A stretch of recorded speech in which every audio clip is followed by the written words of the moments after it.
How y'all doing? Welcome to episode 3 of the Wrestle Zone.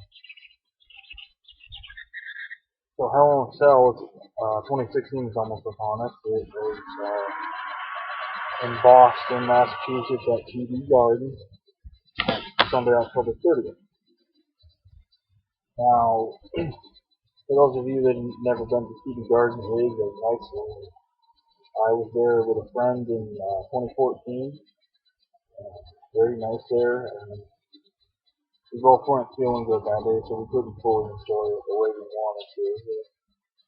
Still, it was nice though. It was nice seeing a live event. It was actually my first and only live event to date.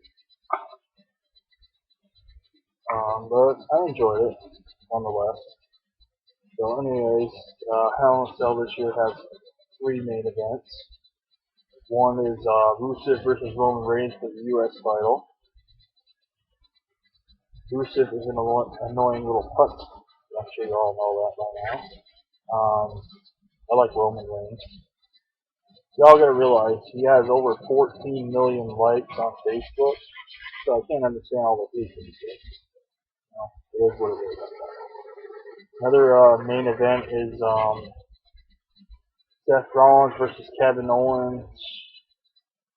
Again inside Hell in a Cell for the Universal Championship, and I'm not sure Chris Jericho may or may not have gotten thrown into that. Either way, it may be a triple threat at this point. It's for the Universal title. It's again inside the Hell in a Cell.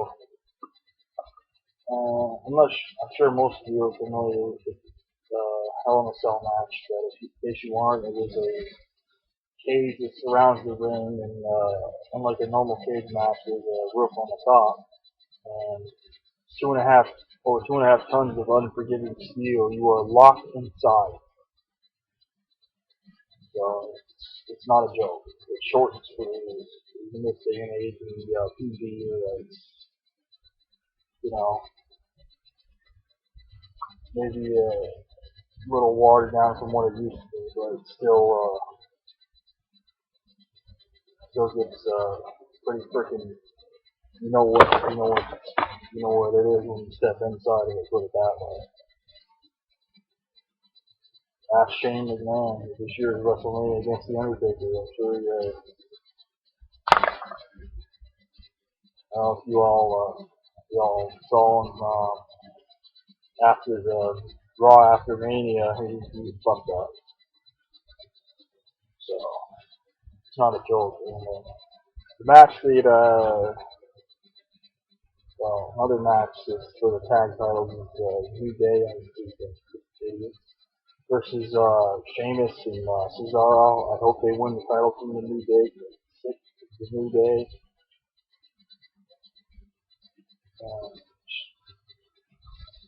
I can't understand why anybody likes it, but now the main event that I'm looking forward to is the first ever women's division Hell in a Cell match, which is Charlotte, which is Ric Flair's daughter, versus Sasha Banks. That is going to be epic. I hope it's everything that it should be. This should have happened years ago. I mean, something like this should have happened between like Lita and Trish Stratus, for example. This is long overdue. They need to take it a step further. They need to do Elimination Chamber in the women's division, and they should do a Royal Rumble match, actual Royal Rumble match, just the women's division at the Royal Rumble. Instead of having a bunch of stupid singles matches that nobody cares about, have the actual 2 Royal Rumble matches, one for the women's division and one for the men. I think that would be awesome. So, I'm looking forward to Hell in a Cell this Sunday. It should be really good. Survivor Series follows next month, and a little uncomfortable here. Survivor Series follows. I'm not sure the exact date, but it's Survivor Series is always in November. Now the main event for that at this point should be Goldberg versus Brock Lesnar. I know what you're thinking. Shitty match they had at WrestleMania 20 in 2004, right? Well, that's because both men were on their way out of the company at the time, and neither one cared. But this time they actually want to do it. They want to put on a good match. So I think we're going to see something very, very good here. I've also seen something recently about The Undertaker. He may have had some sort of surgery or something. So you get confirmation. I suggest, take it with a grain of salt. I mean, stuff that comes out all the time. There's a photo going around here of him a couple of years ago. It was a fake photo. People thought it was real. He looked like an 8-year-old man who was like skinny as hell. That's not the way the Undertaker looks. He's about 7 feet tall, 300 pounds. Very strong guy, very stocky guy. And people need to pay more attention when they can look at pictures, because they're not always good. I do picture edits myself, so I can tell real. Anyways, speaking of the Undertaker, this is called Tombstone, History of the Undertaker. To date, it's still the best compilation DVD you can get on the Undertaker. The Deadliest Matches set wasn't bad, but the problem with that was that they claimed they had all these other matches, but a lot of them they just didn't have on there. Like they had a couple Hell in a Cell matches, but just like they had the First Blood match versus Mr. Kennedy on there. They also had the Last Ride match versus Mr. Kennedy on there. That was pretty good.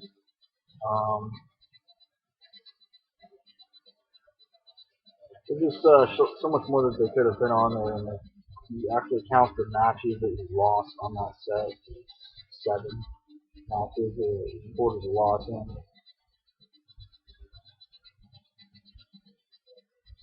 And there's like 3 or 4 matches on that set alone with the big show. A couple of them was basically singles matches, so I don't know what the hell they were doing on that set to begin with. But like I said, it's still not a bad set. You can get it cheap. But this one right here got some of my favorite matches of the Undertaker, like the first encounter with Triple H at WrestleMania X7 was really good. Of course, the Mankind versus Mankind, very live matches on here. The Hell in a Cell match versus Mankind is on there. I'm sure you all remember that one. Stone Cold Steve Austin First Blood match. That was awesome. The 2 times that he wrestled Kane at WrestleMania are also on here, so it's a very good set. That's the one I've had the longest. I also want to show you this. I've done a little more work on this race car I've been building. This is Undertaker race car, as you can see. I still got to get the number details for it. That's what it looks like so far. It's a 124 scale.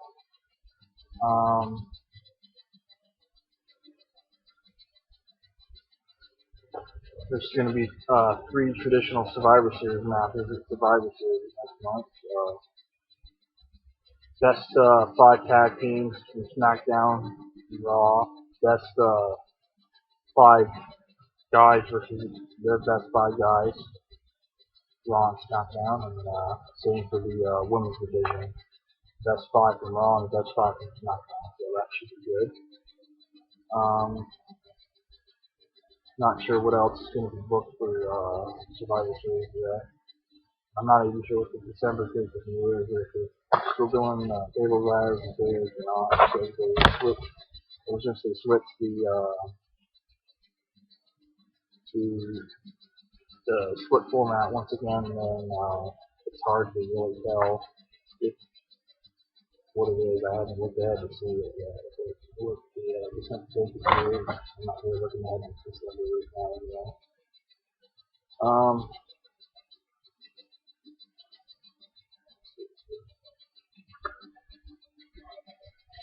I didn't watch SmackDown last night, or Raw last night.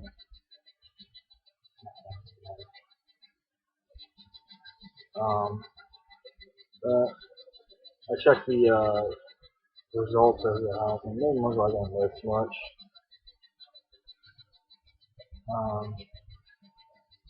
Same matches that have been happening week in and week out on Raw, basically.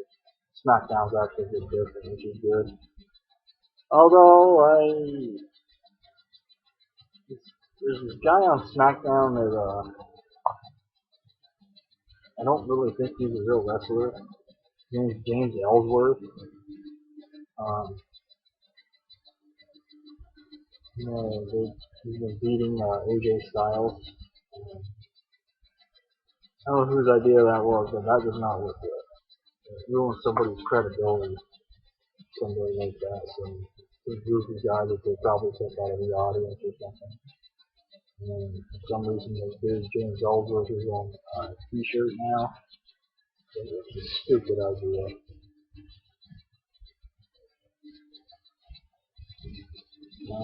Even John Cena's told Vince McMahon directly that WWE's creative sucks.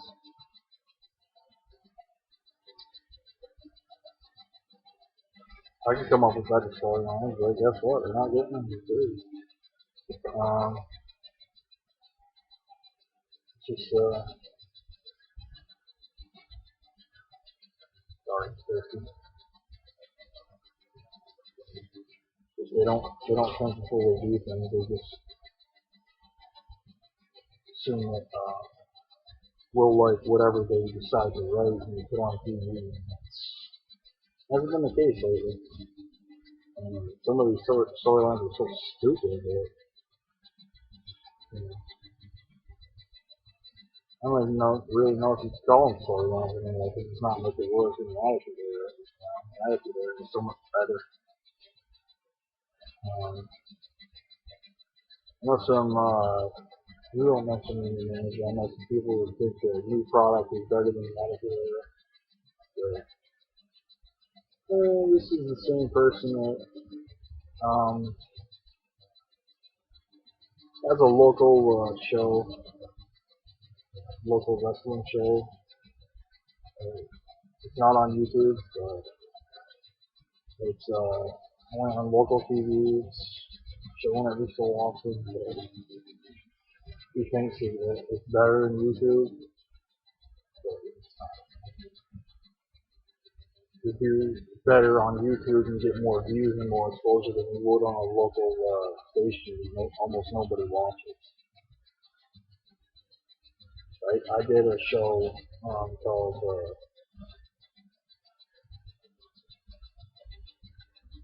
excuse me. I did a show called I only did 5 episodes.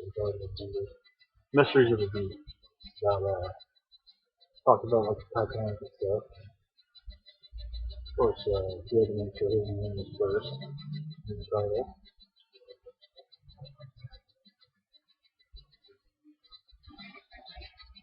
That's why you see, I talk about stuff like that. I actually know what I'm talking about, so I actually did some YouTube videos. You can see them on my channel about the Bermuda Triangle and stuff like that. I also did ones on my thoughts on the political correctness track that's going around in the country. 4 videos on that so far. Probably going to cover a lot more stuff in my videos in the near future. Wanted to get this one out of the way. This is episode 3. Not going to play any wrestling games or anything today because I don't feel like digging through my CDs and finding this stuff right now. So bear with me on that. There will be more of that in the future. But, if you watch, obviously, if you watch wrestling, you know what the themes sound like anyway. Um,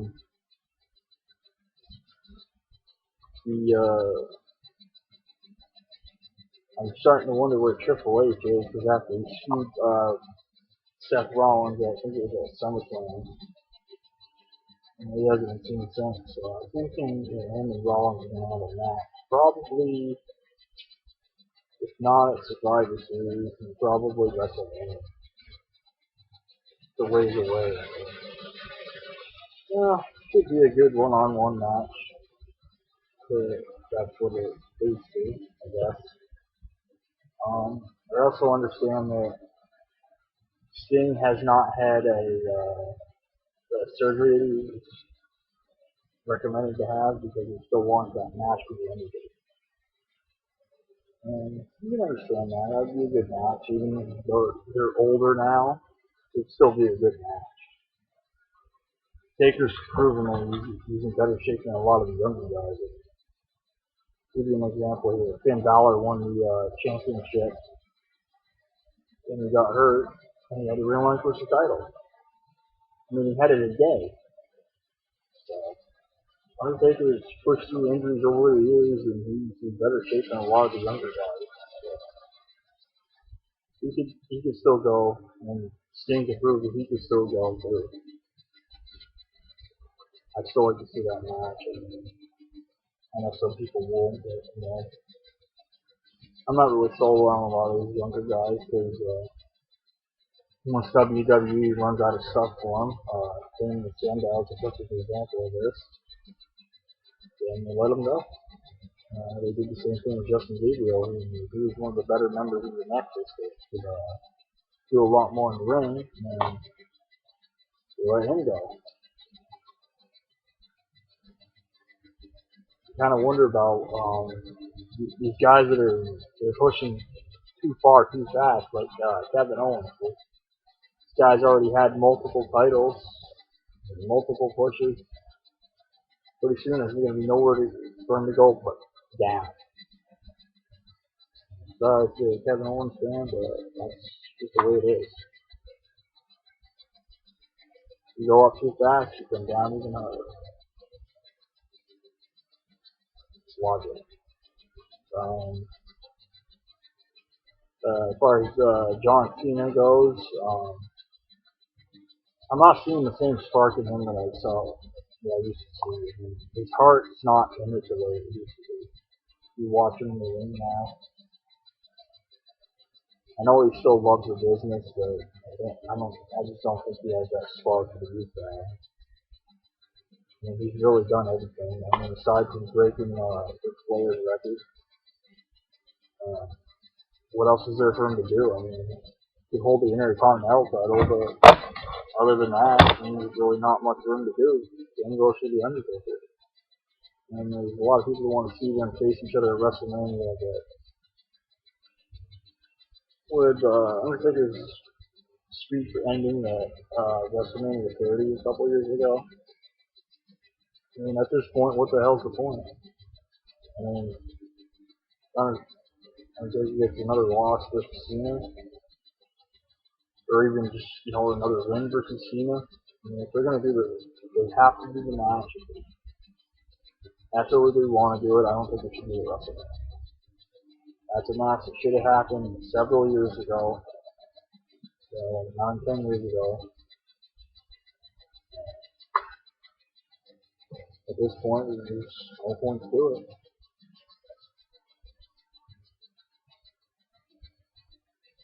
The fact that he said in an interview that most people seem to ignore it after seeing what his fights versus Shawn Michaels and Triple H, he was not going to throw his name in that hat.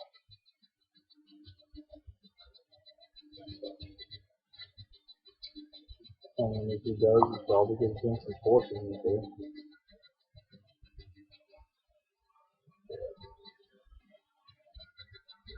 I think Cena likes the attitude. He wasn't a part of it. He likes the bloodier matches. He's actually said that fairly recently. WWE should go back to that because I mean, with all the things that they did before, I mean, who the hell are they afraid of offending? I mean, I know these days people are offended by everything. Uh, it's it's wrestling, it's fighting. You're gonna get bloody, you're gonna get busted open. So you might as well just whatever happened happened. I mean,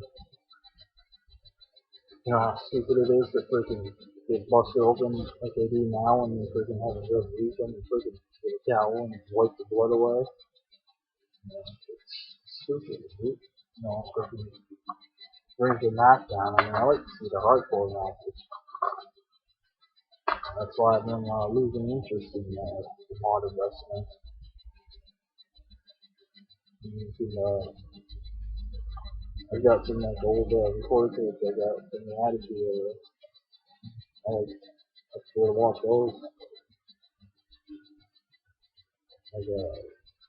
Like, the Raw is War episode where Stone Cold Steve Austin, sure you've seen this, it's the one where he holds that gun up to Vince McMahon and it says Bang 316. Good episode.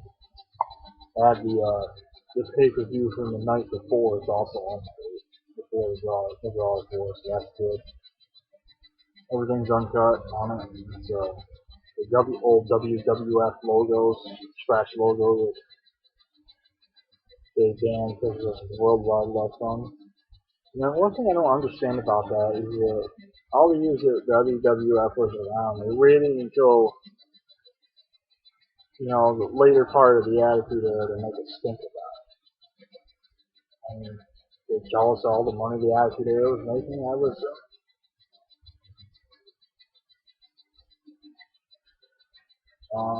I will say this though, the Attitude Era didn't really end when they switched the logos because I actually had a tape where um, the WWE when they first started calling it World Wrestling Entertainment and had the Attitude Era logo flash across it. So the Attitude Era went through, say, a good portion of 2003, from 2003 to like 2008, mid 2008, when the ruthless aggression era, and they decided to switch to that PG crap. And there's still been some good hardcore matches in the 3G era, but not nearly as many as there was in the Attitude Era. It was just aggression era. So those I guess. Also, the TNA, WWE buying TNA's tapes seems to have fallen through.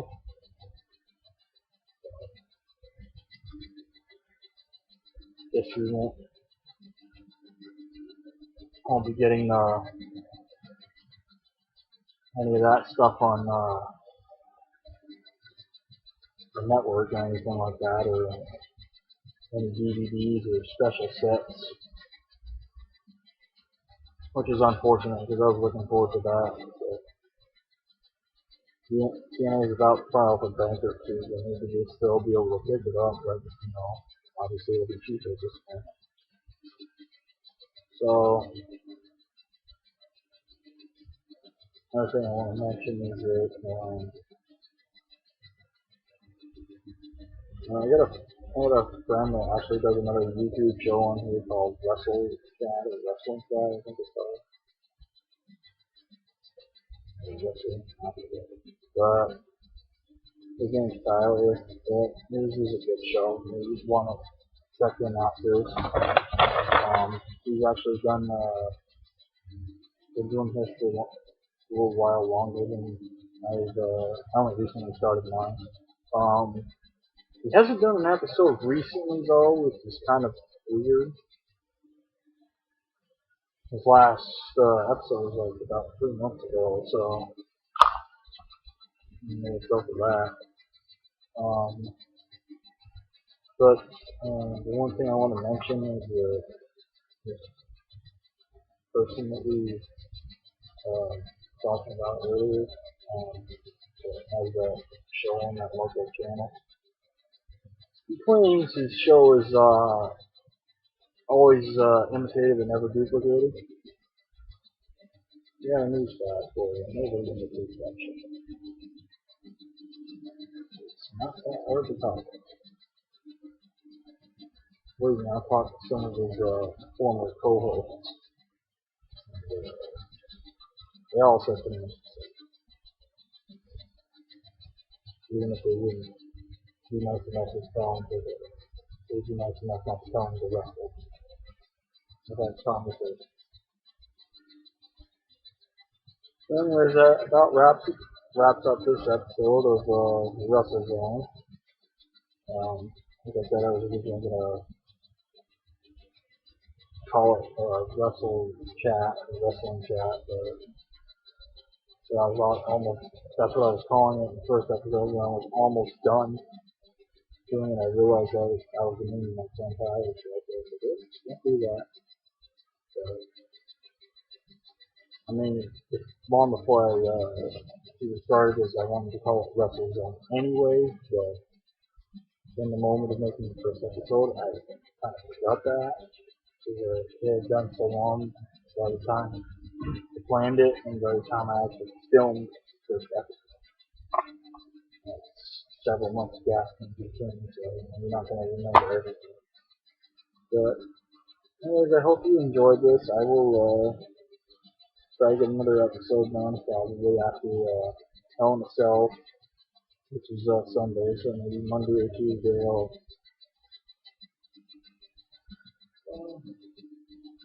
probably Tuesday because Goldberg's supposed to be on Raw Halloween night.